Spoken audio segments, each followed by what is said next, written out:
जय श्री गणेश दोस्तों, स्वागत है आपका अपने YouTube चैनल संस्कृत धारा में। और मैं हूं आपका अपना एमडी शास्त्री। और आज हम अपने रीट की जो तैयारी कर रहे हैं उसी के अनुसार चल रहे हैं। तो रीट के अंदर हमारी जो लैंग्वेज है वो है हमारी फर्स्ट फ्राई संस्कृत, यानी हमें संस्कृत के बारे में पूर्णतः ज्ञान लेना है। और संस्कृत का पूरा ज्ञान लेने के लिए हमें पहले जो हमारे सिलेबस में आने वाला है उसको ज्ञान लेने के लिए हमें सबसे पहले ध्यान देना होगा, हमारे दिमाग को केंद्रित करना होगा। तो ध्यान कर करके और केंद्रित दिमाग कर करके आप बैठे रहिए और ध्यान से देखते रहिए कि आप किस प्रकार इस बात को समझते हैं।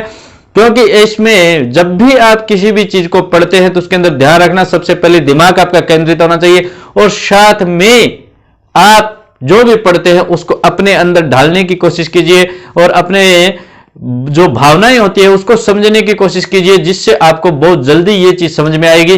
और कोई भी ऐसा नहीं है जो आपको रोक सके। हमें अपनी मंजिल को प्राप्त करने के लिए हमें अपना काम करते रहना है। जिस प्रकार कहा जाता है कि चलते रहिए, एक दिन आपको जरूर मंजिल मिलेगी।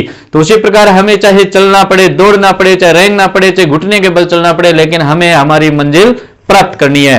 तो उसके लिए हमें अपना जो कोर्स है उसको पूर्णतः से देखना है। और साथ में इस चैनल के ऊपर आप बने रहिए और हो सके इतना ज्यादा इसको शेयर कीजिए, जिससे आपको ये वीडियो जो है आपको भी मिलता रहेगा और साथ में जो भी भाई नहीं प्राप्त कर पाया है उसको भी प्राप्त हो जाएगा।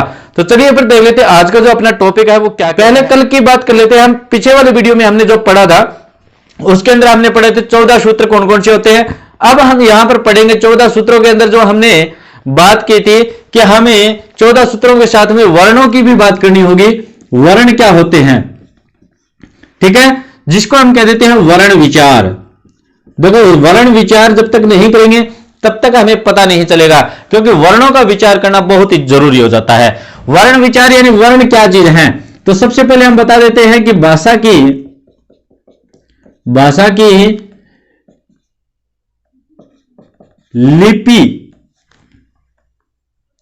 की लिपि तथा सबसे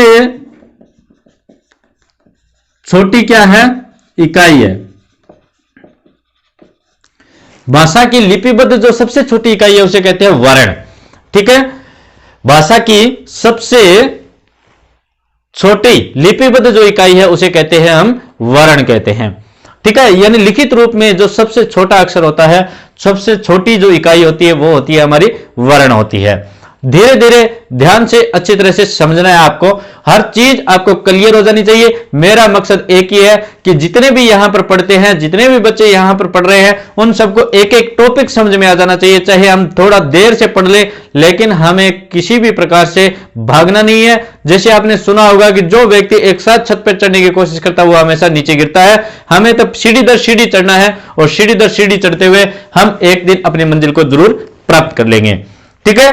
खरगोश की तरह भागने की जरूरत नहीं है, हमें कछुए की तरह धीरे धीरे चलेंगे तो मंजिल को जरूर प्राप्त कर लेंगे। तो देख लेते हैं सबसे पहले अपना जो वर्ण विचार है वो क्या चीज है। इसके बारे में हम जान चुके हैं कि भाषा की जो लिपिबद्ध सबसे छोटी चीज होती है, यानी सबसे छोटी इकाई होती है, उसे वर्ण कहते हैं, ठीक है। फिर हमें पूछा जाता है वर्ण कितने प्रकार के होते हैं।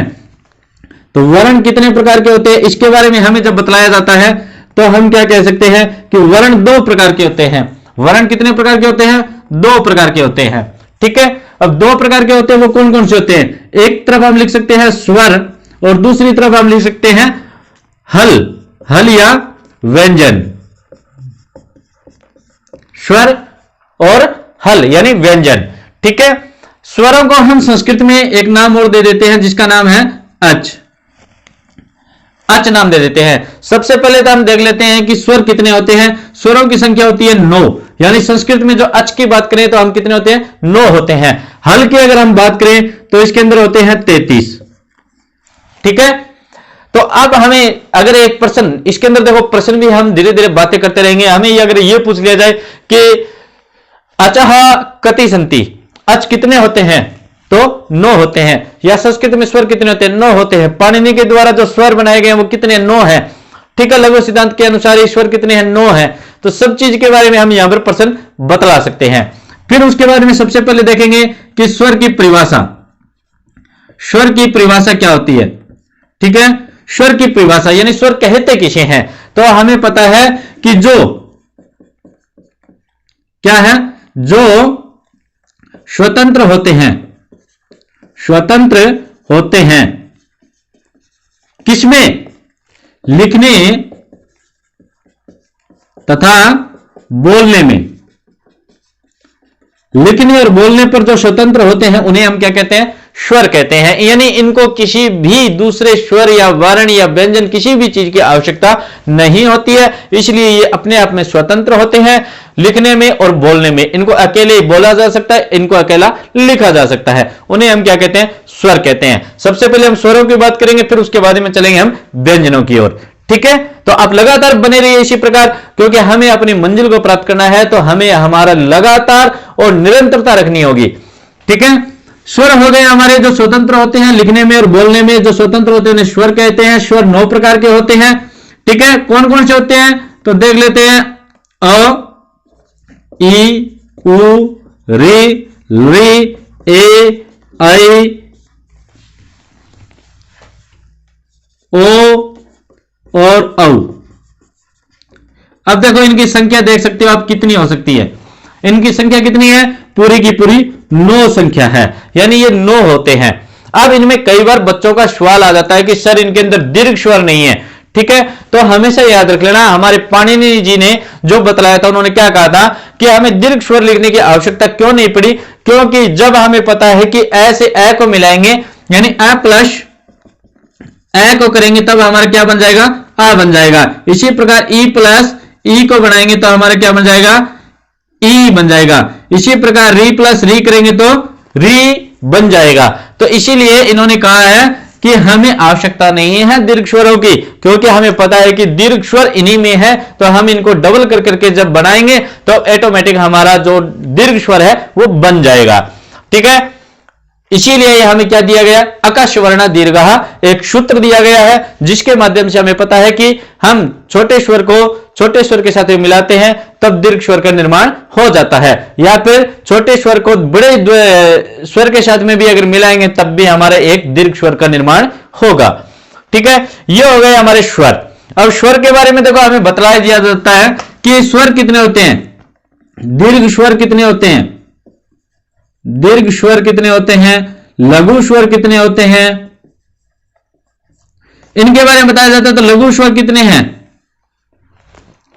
4, और दीर्घ स्वर टोटल जितने गिने जाएंगे वो कितने होंगे, 8 होंगे, क्योंकि ल का नहीं तो दीर्घ रूप होता है, न ही कोई लघु रूप होता है। ये अपने आप में जो है वही है, क्योंकि इसका रूप जो होता है वो होता है प्लुत।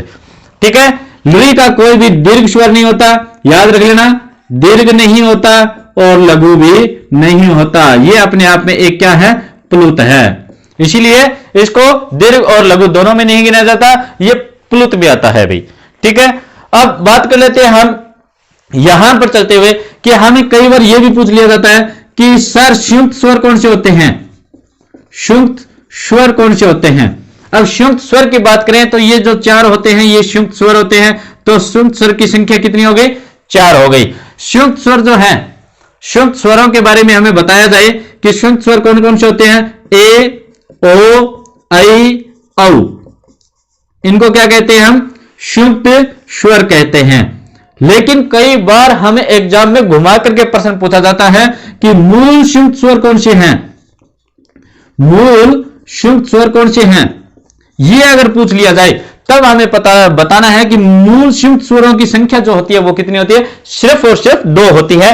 कौन कौन से होते हैं, देखो संयुक्त स्वर में और मूल संयुक्त स्वर में अंतर क्या है, यहां पर हमारी बात आकर के अटक जाती है। तो मूल जो संयुक्त स्वर है और संयुक्त स्वर है इनमें अंतर क्या है, तो मूल जो ये संयुक्त स्वर है सीधे इनके बारे में तो हमने बता दिया कि हमारे 4 के 4 हैं जो हमें लिखे हुए स्वरों के अंदर मिलते हैं। ठीक है, परंतु वैसे भी बता सकते हैं जो स्वर से स्वर मिलाकर के यानी समान स्वरों के माध्यम से जो बनते हैं उन्हें कहते हैं संयुक्त स्वर, साथ में ये भी गिने जाते हैं भाई। ठीक है, लेकिन ये परिभाषा पूर्णतः लागू नहीं होती, क्योंकि ये जो 2 स्वर हैं जिनको हमने क्या कहा है, ए और औ, ए और ओ कहा है, ये मूल संयुक्त स्वरों में आते हैं। और मूल संयुक्त स्वर की जब परिभाषा देंगे तो क्या देंगे कि भिन्न भिन्न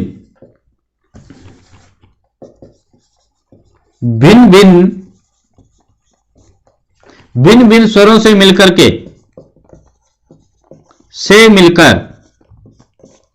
बने स्वर को क्या कहते हैं? मूल संयुक्त स्वर कहते हैं।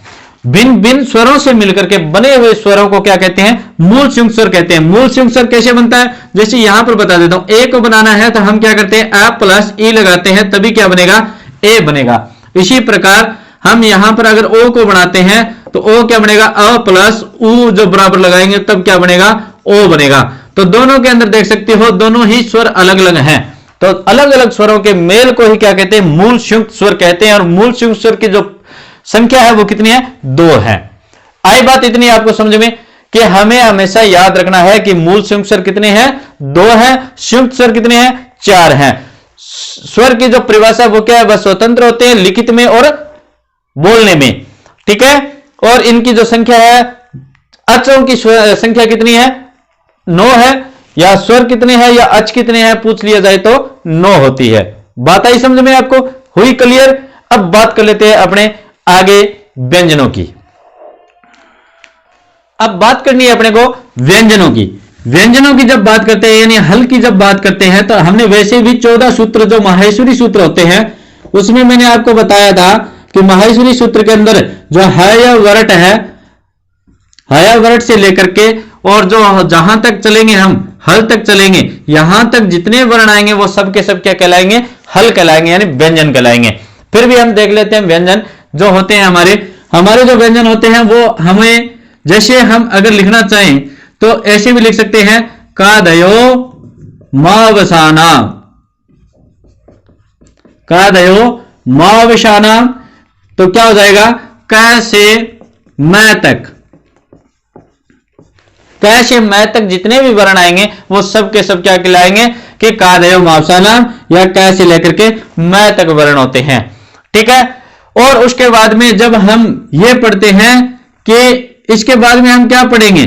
कि इसके बाद में हम पढ़ेंगे कि य र ल और व, ठीक है। य र ल भी पढ़ते हैं और य व र ल भी पढ़ते हैं, ठीक है। तो अब याद रख लेना, इसमें भी कंफ्यूजिंग आ जाती है य व र ल। अब इन दोनों में प्रश्न बन जाता है एक कि यह संस्कृत के अंदर जो यण है, ठीक है, इन दोनों को क्या कहा जाता है? यण कहा जाता है यानी अंतस्थ व्यंजन कहा जाता है। इनमें से संस्कृत में कौन सा सही है? ठीक है, तो याद रख लेना हमेशा यह के बाद में वह जब आता है वो संस्कृत के अंदर होता है। यार अलावा क्या होता है? वो होता है हिंदी के अंदर, ठीक है।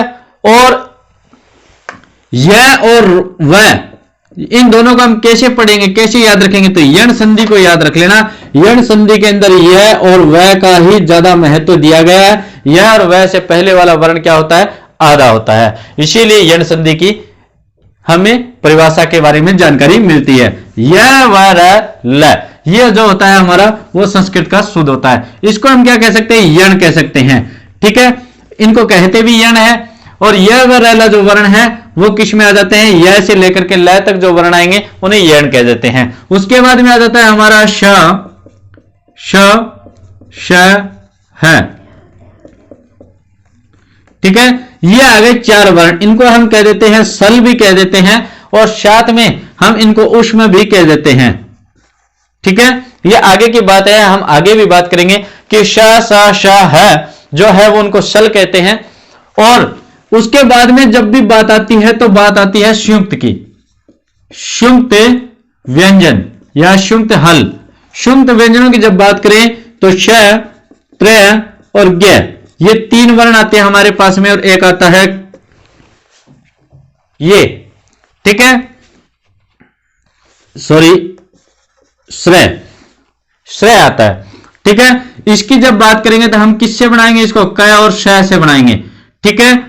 और जब इसकी बात करेंगे त्रय की तो आधा आता है और र से मिलकर के बनाएंगे। इसकी जब बात करेंगे ज्ञ तो आधा ग और इ से मिलकर के बनाएंगे। इसको जब बनाएंगे हम तो स और र से मिलकर के बनाएंगे श्रेय।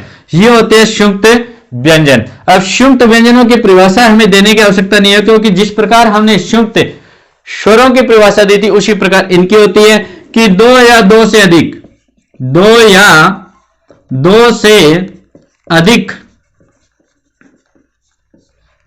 वर्णों से मिलकर के, वर्णों से मिलकर, अब वर्ण क्यों लिए हैं हमने, तो याद रखिएगा क्योंकि एक तो व्यंजन होता ही होता है, दूसरा व्यंजन के साथ में इसमें स्वर भी है भाई। श के अंदर क्या है, श के अंदर अ भी है, इसलिए हमने वर्ण ले लिया है। ठीक है, वर्णों से मिलकर के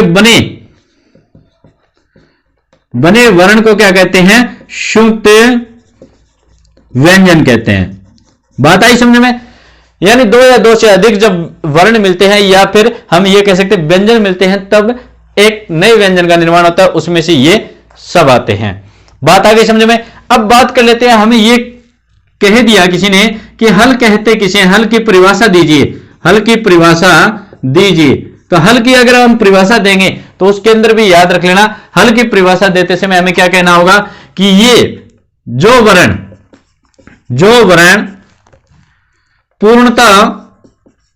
पूर्णतः स्वरों पर क्या रहते हैं, स्वरों पर निर्भर रहते हैं।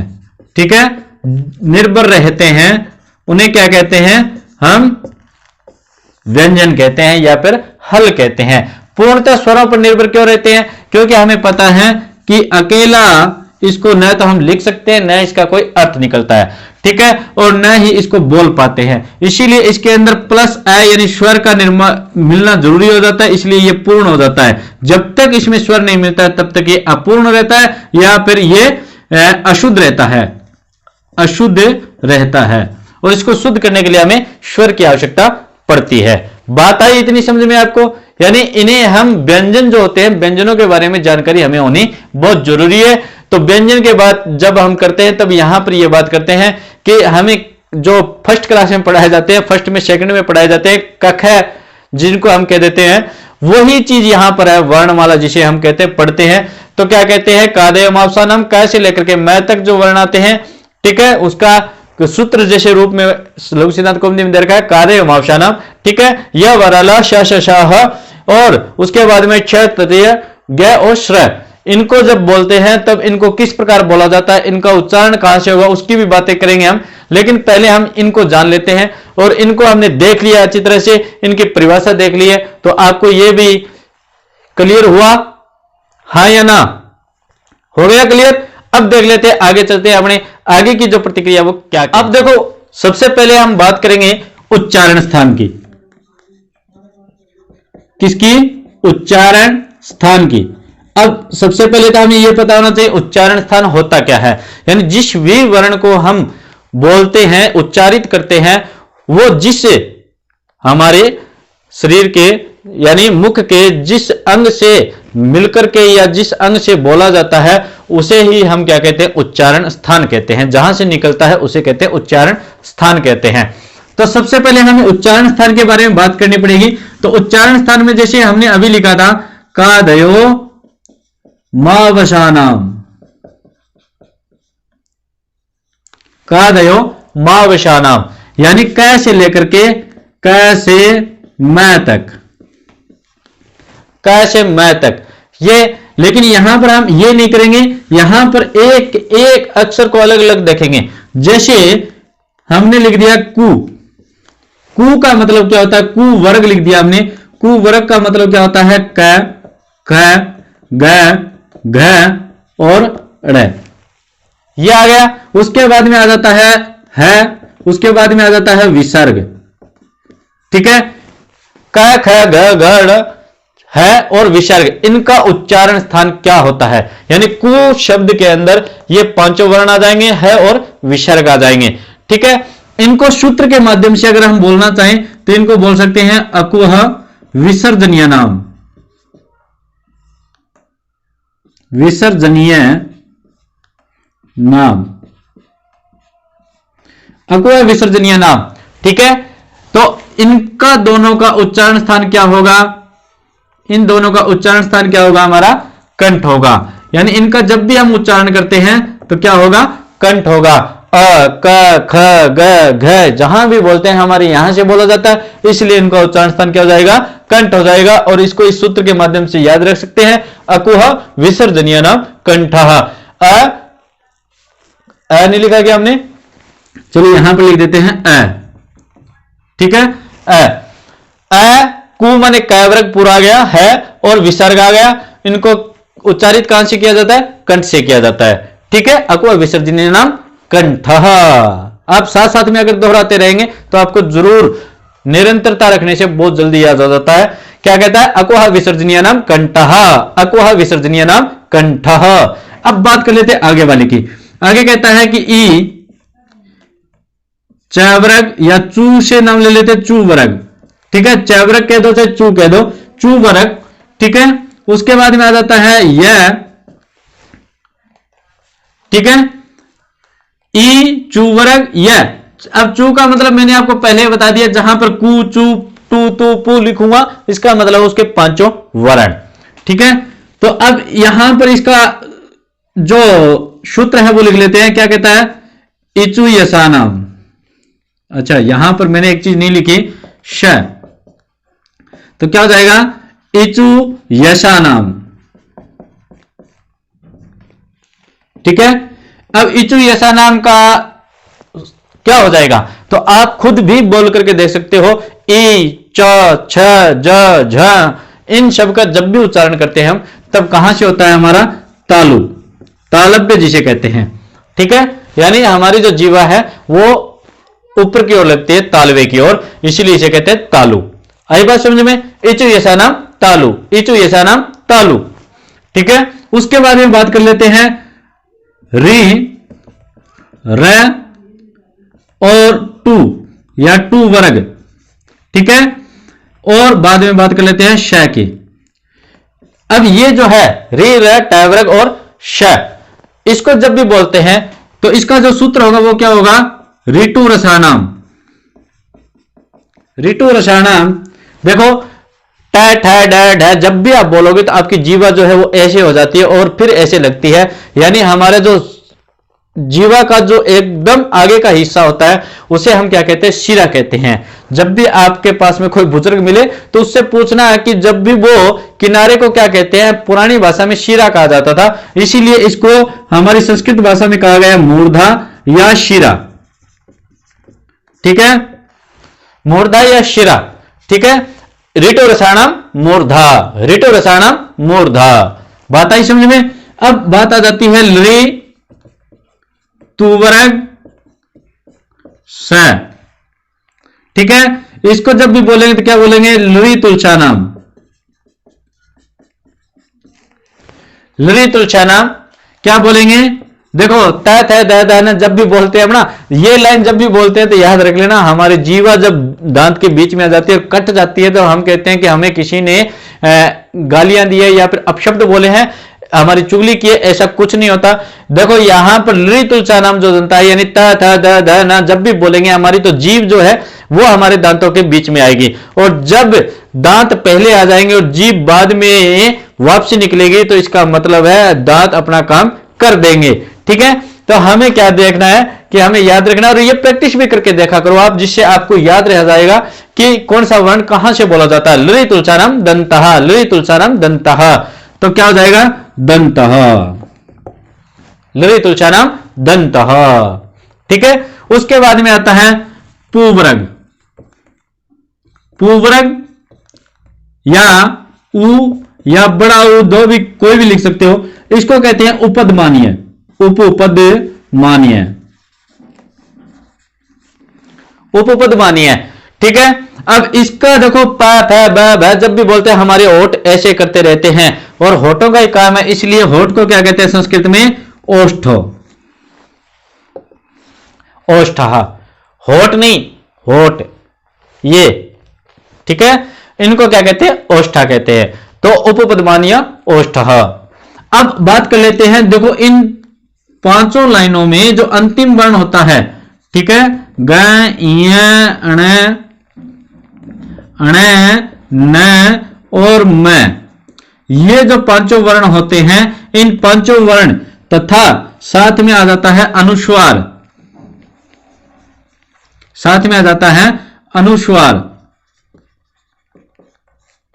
ठीक है, इनका जब भी उच्चारण करते हैं तो नासिका से होता है, इसीलिए इनको क्या कहा जाता है, नासिका वर्ण कहा जाता है। इनको बोलते समय आधा नासिका से बोला जाता है और आधा मुख से उच्चारित होता है, इसलिए इनको नासिका कहते हैं। और कई बार इनको अनुनासिक भी कह देते हैं, यानी अनुनासिक मतलब आधे नासिका से बोले जाते हैं और आधे मुख से बोले जाते हैं, अनुनासिका या नासिका। वैसे उच्चारण स्थान इसका नासिका ही रहेगा, ठीक है। अनुनासिक तो इसकी संधि है। उसके बाद में हमारे जो वर्ण बच गए वो क्या बच गए, ठीक है, उसके बारे में भी बात कर लेते हैं हमने। अब जो वर्ण बचे हैं वो बचा है हमारा व बच गया। सबसे पहले तो हम बात कर लेते हैं व की, ठीक है। इसको हम कह सकते हैं वकारस्य। वकारस्य व का उच्चारण स्थान करते समय हमें याद रखना होगा, दो जगह से हमारी जीवा या होठ या फिर तलवा जो भी चीजें स्पर्श करती है, वकारस्य दंतोष्ठ। क्या जाता है, वकारस्य दंतोष्ठ। दंत और ओष्ठ दोनों ही काम करते हैं। वह बोलेंगे तो नीचे वाला होठ अंदर की ओर जाएगा और दांत के ऊपर जाएगा तो दंतोष्ठ, ठीक है। अब बात कर लेते हैं ए ऐ की। ए दई तो, इसका सूत्र होता है ए दई तो, ठीक है। अब ए दई तो यानी ए जब भी बोलते हैं तो कंठ से, और ऐ बोलते हैं तो ई की ध्वनि आती है हमारे पास में, तो ए और ई यानी कंठ और तालु। क्या हो जाएगा, कंठ तालु। ए दई तो कंठ तालु, ठीक है। उसके बाद में जब बात करते हैं ओ और औ, अब देखो यहां पर ओ दौ तो कह सकते हैं, ओ दौ तो, ओ दौ तो। अब देखो ओ जब बोलते हैं तो कंठ से निकलता है, औ बोलते हैं तो अपना जो मुख है वो बंदर जैसा हो जाता है। तो हमें ये याद रखना, यानी हमारे होठ बाहर की ओर निकल जाते हैं, तो हमें याद रखना होगा होठ और क्या हो जाएगा, कंठ। तो क्या हो जाएगा, कंठोष्ठ, ठीक है। ओ दौ तो कंठोष्ठ, ये हमारे हो गए उच्चारण स्थान। यहां पर कोई भी वर्ण और कोई भी यानी कोई भी स्वर और कोई भी व्यंजन नहीं बचा जिनका हमने उच्चारण नहीं किया, तो उच्चारण के याद रखना। अब हमें यह देख लेना है कि कौन सा ऐसे वर्ण है जिनका दो दो उच्चारण स्थान होते हैं। तो 1 2 और 3, ठीक है, यानी 1 2 3 4 5, 5 जो वर्ण है इनके दो दो उच्चारण स्थान है। उसके बाद में हम बात कर लेते हैं इनके भी दो दो उच्चारण स्थान है। 1 2 3 4 5, 5 5 कितने हो गए, 10। 10 जो हमारे वर्ण है इनके दो उच्चारण स्थान है। इसका दो कैसे हो गया, एक तो इनके साथ में आ गया, दूसरा इसका अलग से हो गया नासिका, ठीक है।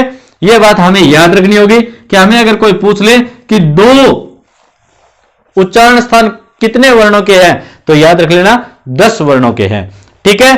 और उसके बाद हमें यह पूछ लिया जाए क्या, कि हमें यह कह दिया जाए कि हमें यह बताइए कि उच्चारण स्थान कितने होते हैं। तो उच्चारण स्थान हमारे बोर्ड ने जो माने हैं वो 7 माने हैं, लेकिन जो पाणिनि के द्वारा या लघु सिद्धांत कौमुदी के द्वारा माने गए हैं वो 8 माने गए हैं, ठीक है। तो 7 तो हम इनमें गिन सकते हैं, जैसे कंठ है, तालु है, मूर्धा है, दंत है, ओष्ठ है, ठीक है। उसके बाद में ये उपदमानीय जो है, अच्छा ये तो आ गया। उसके बाद में एक और आता है, जैसे हमारे ऐसा निशान आता है प और फ आएगा, जिसको उपदमानीय कहते हैं, जीवा मूल्य से जीवा मूलम भी कहते हैं। एक आता है ऐसे क और ख, इसको कहते हैं जीवा मूल्य से जीवा मूलम, जीवा मूल्य से जीवा मूलम,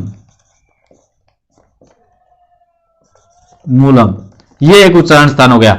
1 2 3 4 5 6 और 7वां उच्चारण स्थान कौन सा होगा, इसके अंदर आप देख करके बता सकते हो कि कौन सा हमने उच्चारण स्थान छोड़ दिया है। तो कंठ हो गया हमारा, तालु हो गया, मूर्धा हो गया, दंत हो गया, ओष्ठा हो गया, और हमने क्या बोल दिया, जीवामूलम बोल दिया।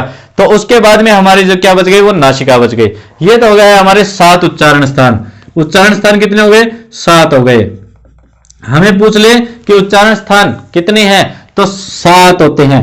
परंतु अगर हमें यह पूछा जाए कि पाणिनि या लघु सिद्धांत कौमुदी के अनुसार, सिद्धांत कौमुदी के अनुसार अगर हमें पूछा जाए तो कितने होते हैं, 8 होते हैं। 8वां कौन सा है, 8वां है उरस।